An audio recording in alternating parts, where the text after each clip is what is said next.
का सागर टच कर गया, अगर किसी महिला में ओवम बहुत ही कम बने, तो भी दिक्कत की बात है, क्योंकि एक तो सारा ओवम मैच्योर नहीं हो पाता, या किसी पुरुष में स्पर्म बहुत कम बने तो भी फर्टिलाइजेशन नहीं हो सकता। कोई भी अगर ऐसी दिक्कत होगी तो इंटरनल फर्टिलाइजेशन में दिक्कत होगा। लेकिन अगर ओवम कम भी बन रहा है तो डॉक्टर के पास इंस्ट्रूमेंट होते हैं, टेस्ट ट्यूब होते हैं, मादा के शरीर में प्रवेश करके और ट्यूब के माध्यम से यूट्रस तक पहुंच के और सेक्शन के माध्यम से उसे खींच के और उसे टेस्ट ट्यूब जैसे लेबोरेटरी में ले आके ओवम को रखता है। अब माइक्रोस्कोप से ऐसे तो ओवम दिखबे नहीं करेगा, तो उसको किससे देखेगा? माइक्रोस्कोप से। और मेल का स्पर्म तो शरीर के बाहर नेचुरली बाहर आ जाते हैं, तो उसको ले लेगा और क्या करेगा? फर्टिलाइजेशन कराएगा। जो क्रिया फॉलोपियन ट्यूब में होनी चाहिए वो फॉलोपियन ट्यूब में ना होकर टेस्ट ट्यूब में हुआ, फॉलोपियन ट्यूब में ना होकर टेस्ट ट्यूब में हुआ, तो क्या कहलाया? Test tube baby.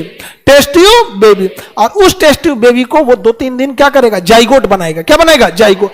उसको बना देगा, वहां पर फर्टिलाइजेशन करा देगा, और उसके बाद अब तो ऐसा टेक्नोलॉजी नहीं कि कोनो डिब्बा उब्बा में लड़का बना सके, नहीं बनेगा, कोनो ट्यूब में रखने नहीं बनेगा। उसको अब उसको न्यूट्रिशन देना है, अब उसको कहां डालना पड़ेगा? यूट्रस में। कहां करना पड़ेगा? यूट्रस में इंजेक्ट करना पड़ेगा। तो वापस उसे किस में रख दिया जाएगा? यूट्रस में इंजेक्ट कर दिया जाएगा। समझ में आ गया?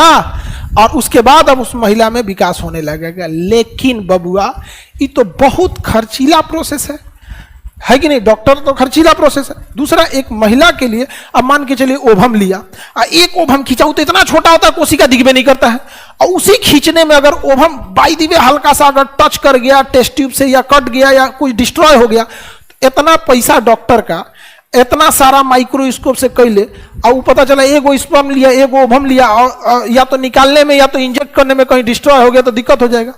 तो इसके लिए डॉक्टर 2 ओवम ले लेता है।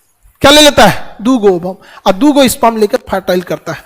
और कितना कर देता है? 2 ठो, कि कम से कम एको को अगर डिस्ट्रॉय हो जाए तो एगो तो बच जाएगा, नहीं तो ये सब हस्बैंड वाइफ आके डॉक्टर का कपार फोड़ देगा सब, कि जरूरत नहीं, तू टेस्ट ट्यूब में हम लोग को तो बता रहा था कि टेस्ट ट्यूब में फर्टिलाइजेशन कर रहे हैं, दोबारा इंजेक्ट कर रहे हैं, कौन सी हुआ?